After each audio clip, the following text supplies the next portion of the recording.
Thank you so much for staying with us. And the federal government on February 17th unveiled the 2025 National Industrial Policy aimed at transforming Nigeria's industrial base and unlocking cross-sector value.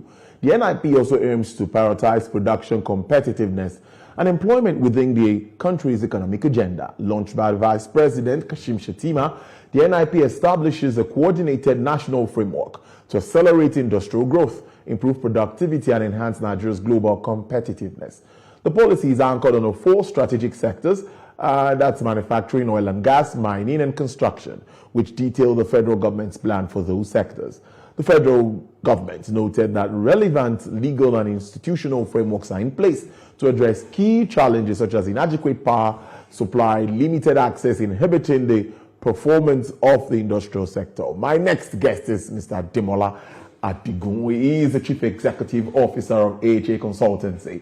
Thank you so much, Mr. Adigun, and it's good to have you live in Abuja studios. Thank you, and welcome to Abuja. Thank you so much. Well, I think I should ask you first, this is not the first time we're having this kind of document. Yes. And for me, I'm concerned about where this will take us to. Let me ask that way. What do you make of what you've seen? Well, like Nigeria doesn't lack good policies. Policies are very well written in Nigeria, but they're very well badly implemented and have no anchorage base. You can't have industrial growth based on a policy. Policies are built on something. The basic foundation of industrial policy should be a development plan. Your development plan should indicate the areas where you think development should be priority, how to finance them, how to focus on them, how to build them. Based on the development plan, you now have policies that emanate from the development plan. That's how the economies build their own.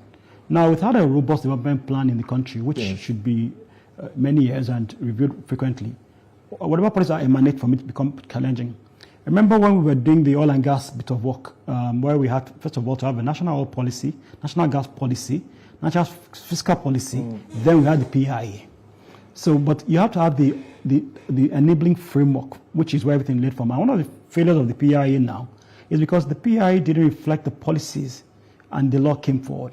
So when you have an industrial policy which seeks to have growth and make it more competitive, what is lacking? What is the lack of competitiveness in Nigeria? Why are things not competitive in Nigeria? I mean, a lot of people talk about power and energy, and that's not true. Energy and power are factors, but by themselves are not reasons why you can't be competitive. Because when you are aware of a problem in a business sense, you know it's a problem is there, and you focus on it. The question I always ask is, how come foreign manufacturers are able to survive in Nigeria? How do all the Indoramas, all the Indians and come to Nigeria and survive? And why the local person can't survive? The same power sectors they have. And now we have a multiple, even Astro Rock has gone off the grid. Astro Rock is now on things. So power is not really the thing. The problem is the efficiency of energy in the power sector and the cost of provision of energy and what energy targets. That's a big issue. The policy doesn't address that. If we have the same problems we have in the energy sector as we have right now, where there are liabilities, there are debts, and people are owed money, and then everybody's playing cabo in the sector, that won't happen. So the document is well written, logically should happen. But again, the question I ask again is, where is education in this policy? People think you bring manufacturing into a country. Manufacturing needs certain skills and labor sets. You can't open the plant where people in that area have no skill sets to deliver anything. What is that policy on technical knowledge, technical delivery? What you build from the base, and then when the base is strong, you now build on the base. Where's the foundation? Basic foundation. Okay, talk about productivity announcement. What are the factors against productivity in the country? I keep on saying, and I've said it several times, anybody that wants to anchor any reform process in Nigeria that doesn't talk about civil service reforms is also wasting his time. It's not federal service alone, across the state. I think that lack of understanding that this is a federal system where everybody has a contribution from the base to the bottom, then there's nothing you can do. They've done something well with the tax reform bill. It's a good bill. That tax reform bill and place multiplicity of taxes and place multiplicity of so the backlash to back and forth. Yeah, and a lot of people earning more now complaining because everybody's paying more. But the lower rung of that are saving more. So that's a good thing. And it's also done something better. It's gone to take care of states under the Joint Tax Board now. Same thinking should apply at all levels. When you talk about industrial hubs in the country, where are the industrial hubs? Where are areas of competitiveness? Where are those areas where you need to think about, okay, this is the key sectors will produce it. I mean, the sector allegates to share butter, lack of exporting it raw. And I subscribe to that. Anytime you add more processing and more value addition to any product, you earn definitely more. But then where is that plan, again, where you're thinking, okay, how do we have more aggregation, have much more productivity and delivery? So our problem has not been policies, in summary. It's been the way that they're not co-joined, not implemented properly, not realistic, and not built on factors or indices that can actually spur growth.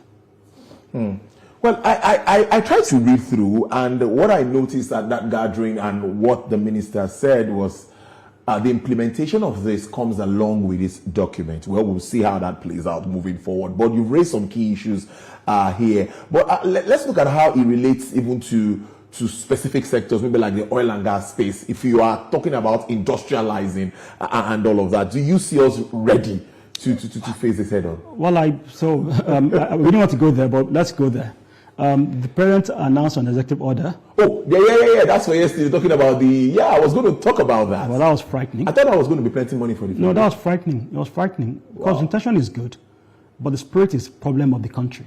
Okay. You don't amend a Petroleum Industry Act by others. It counteracts the principle of fairness, of equity, and predictability. Everybody that invests takes a long-term view to planning. If you wake up in the morning and because you have revenue challenges and you want to correct some errors and you do it in the wrong manner, then you send the wrong signals to the oil investors as well.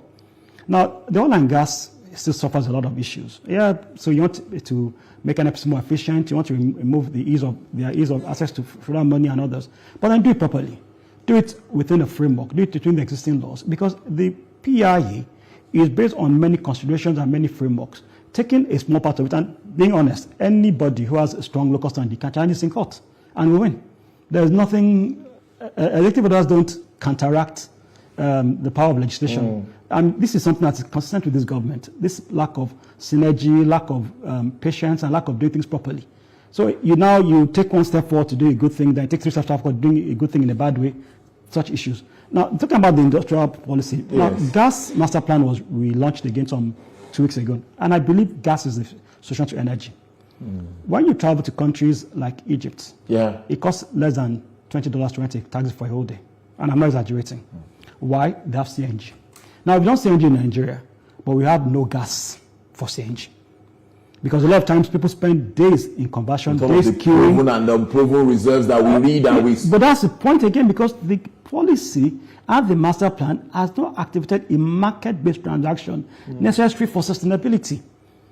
And that for me is where I always say, look, you can sit far away from the market and write nice things that will be readable, make logical sense. But what's the market? So, this government is doing a lot of good things separately, but there is no coordination of those good things. There's no anchor. There's no place where everything fits into a bus stop and saying this is, and you don't rush these things. You have to chop industrial policy by extensive conservationism deepening. The factors are too variable. So, like I said, a document reads well, but a document reading well doesn't make it a successful document. And that's one good thing we're doing. We're good at writing good documents, but we're very poor at thinking through why we're writing documents. But the economic prospects for Nigeria, even outside international agencies and everyone is talking about how well Nigeria should fare in 2026, fall out of the reforms. Like I said, the reforms are very good. So what do you make of those projections? No, the projections are good. But see that, I work with a program now supported by the FCDO, which is called the NEST program. It's talking about economic stability and such. So we support the reforms adequately well with resources and others. So reforms are good, but the reforms themselves need to be co-joined to sustain growth. You can't have, so right now we're doing, what percent we're doing? 3 to 4% growth, and projections are good in other areas. But then we need to have like 7 to 8% to cater for the population we have and others, and to have an impact on poverty. And onto impact on poverty, then everybody's okay, so reforms sound good at the macro. What about at the micro? Or are they filling you? Are they doing things that everybody's going to benefit from? Now, the exchange rate is going down, which is good. And I know the CBN is doing a great job in managing the way it's sliding, because too much slide, again, is not good. Because, again, you have to show predictability on all things we do. So I like the projections everybody's talking about, but we have to do critical things. We can't be a one-sector-led economy. When you travel to China, which everybody does, it base things and everything, you know when you go to manufacturing hubs, guess what they start the commission with you? Based on our master development plan, we made this investment. So at the local hub, to the market hub, to the state hub, to all the regional hubs in China, the thinking is asymmetric. Now, Nigeria is a federal system, so the parent doesn't have that kind of power. But you have to distill these things downwards because federation units are not following these things. So where are those key things that we said, okay, in this area we'll focus on this? Where are those things that we said, in this area we'll focus on this? These are the ones that will drive growth, drive employment creation, drive jobs, and drive everything. That's what was missing. The reforms are okay. I mean, the reforms on the currency was something needed. The reforms on subsidy removal, I mean, we advocated this for almost 10, 12 years. It was something we said regularly that needed to be done, and it's been done. Some other key reforms that are being up, I mean, trade departments are doing some key reforms, but like I said, nothing is co-joint. Everything seems disjointed. And that coordination is a key part of success. If you have good tires in your car, if you have a good driver, if the engine is not good, your tires, your driver can't do anything without it. So we need to look at that, how we can strengthen that collaboration. For me, I think that is key. How do we strengthen that? That's on one side. Also, in that room that day, I want to tell you that we had the major industrialists, the major players in that space, the likes of Aliko Dangote, Coleman, Mojek, who can go on and on, all of them in that hall. And they admitted to the fact that there have been collaborations, there have been discussions and conversations. Correct. So moving forward, what sort of conversation would you expect now from the ministry and of course with these private guys to at least get us something, even if we can actualize 100% of what is put in here? Well, I mean, one thing again you have to commend the government for is that these conversations are taking place. They are deep and good. And in every country in the world, it will be a few conglomerates that lead development. You know, whether you call it the Dangotes, and core of the world, just a small clique of people who would be the key drivers. And then, but then the issue for me now goes back to how do we now ensure the SME sector is also growing at the pace? So these people will do big things. So Dangote's refinery, cement factories and co. Have done a great thing for the economy. And even look at the effect of what it's doing on the downstream, on the FX exchange, which is also very good. And a lot of these other big boys are there. And construction is doing some good job as well. But then we now think again back is that kind of the growth we want alone, which is only sectoral based and led only by some tigers. It might be good, but then we have to direct back to the SME. So the man that opens a shop down the road, or a man that sells cement down the road or anything, has to play in that economic space as well. So that value addition and everything creation goes for everybody. I like the part of banning not want Nigeria to be a dump country, which is one of the key things policy doesn't want. But the question is, why are people dumping in Nigeria? Now, you now have a challenge now, Abi. You have a revenue challenge in Nigeria. You've set ambitious goals for the customs. You set for NEPRC. You set for all the revenue collecting agencies. And those agencies now tend to focus less on policy delivery and revenue targets, which is the same reason why the president give the executive order, cancelling all the funds retained by NNPC. So the intentions are always very, very good. But I'm asking again that have we thought through the implementations and thinking about it? And do we do things in an orderly, strategic way where we build a foundation that we can build a foundation upon? One thing that is clear is that industrialists that are big and mighty will survive in any way you float it because they have access. They can get reforms amended for themselves. They can change things. But would that be for all of us? Would that be for me who is doing a small plastic manufacturing somewhere? Would that benefit from that? But I am the one that creates the jobs. If I employ in a local factory in Kubwa, I bring 6 people up the street, I've added to employment. If I'm farming in Jigawa State, and I'm able to bring more people into my farm, I've created more jobs everywhere. And when you have more jobs creation, you have more value addition along the line, then you have the growth you want. So it's good. The policy is well written, well detailed, looks written well, but I fear again that the anchors are not really there yet. I think because back to the oil and gas, just another touch, because I thought that we're getting to a point where investors were signaling policy stability, looking at, we saw what happened with Shell just recently and all of that. So I felt that we're building back that confidence. So Shell came and had a discussion with the president, and there were some waivers given to them. Okay. And this for me is where my fear is. Okay, please. So a Shell comes, a Chevron comes, a Mobil comes, they meet with the president, they discuss, they get special waivers. Now, are these built in the law, in the PIE? No. These are special executive orders to allow you temporarily to move forward on things that haven't. I mean, Bonga has been there for some time, they need some special conditions, but for me, it's this: do it once and for all. If the PIA is not meeting the necessary conditions needed for us to grow and spur growth, review the OPIA. Have a conversation on the fiscal framework, develop a new fiscal framework policy. Then all the orders you've granted or given, check it against the PIA, get the National Assembly involved in it, do it for everybody, let everybody have a sense of predictability. This is going to happen, this won't happen. But again, maybe because they're in a hurry, maybe because we are really in a very bad state in revenue-wise. Maybe those things are the things that, because again, you can sit down outside there and say, okay, this is this and this, but those in the room feel that we're not getting money. We need money to make things happen. We're borrowing money seriously. We have debt to pay. So every cover I can get. But then you think about the long-run stability. It's like when you give a child too much vitamins and too much nutrition growth, it can have counteracting effect on it. So sometimes you allow stable consistency. I say I don't have any problem with the orders, but I'm saying there are too many orders. I'm saying take it once and for all. Take the PIE. We design it, we jig it. Yeah, I know it takes a lot of time. I know there'll be fight, but you are the majority in the House. You are the majority in the Senate. You control arms of government. You have 30 governors or more.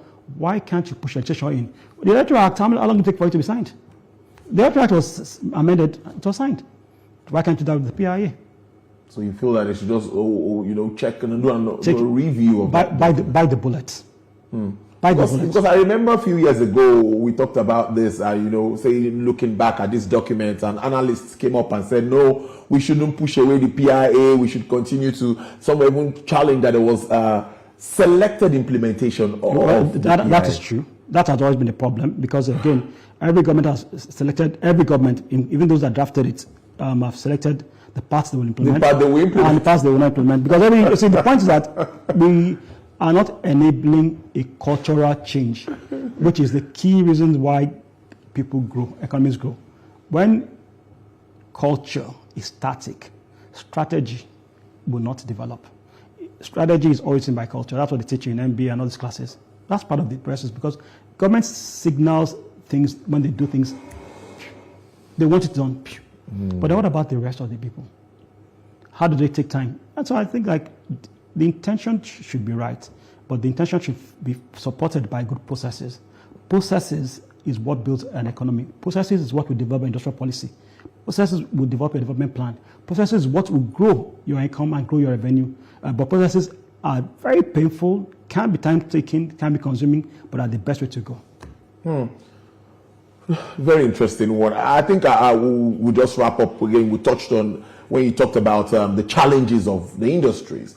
Alhaji Dangote again talked about power. He said, he's happy to sell diesel, but he will prefer if the power sector is more stabilized. Yeah, you talked about it and said maybe that might not be the entire problem of that segment of Nigerian economy, but it is a challenge. Well, I'm not saying it's not a challenge. I mean, I agree, but the point I say is, can diesel bring power? Let me ask you a question, and I'm going to be sincere about it. Okay. Most of us on Band-Aid now don't want all the power we get. Why? I switch off lights when I'm going. Why switching off lights? Because I'm paying more. Now, if diesel were much cheaper and you discounted their environmental hazards and everything, and solar was more efficient, would you really mind? You get the problem I'm saying. So what I'm saying is, if you are a Band-Aid person, like all of us, most of us are, can't be paying 300,000 every month for power. Is the problem really the power then?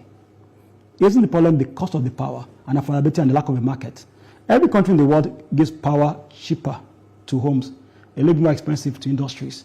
And when industries close at 6 p.m., bring power more back to the communities. So I'm saying the energy management system is a problem, but the energy market itself is still a problem. You had the last meeting had on subsidies, how all states will bear the cost of subsidizing power, which we're still doing. So the problem is the market is inefficient. So look, Alhaji is smart. Alhaji bought CNG for his own buses. And I told somebody, if the person selling diesel, he's buying CNG, what are you doing? That sends a message. Mr. Ademola Adigo, interesting conversation as always. Thank you so much, Chief Executive Officer of AHA Consultancy. Do enjoy the rest of your day. Thank you. Nigeria will be great again, I'm sure. It will be. We're on the pathway. We're doing well. Thank you so much for your time on the show. I appreciate you coming in.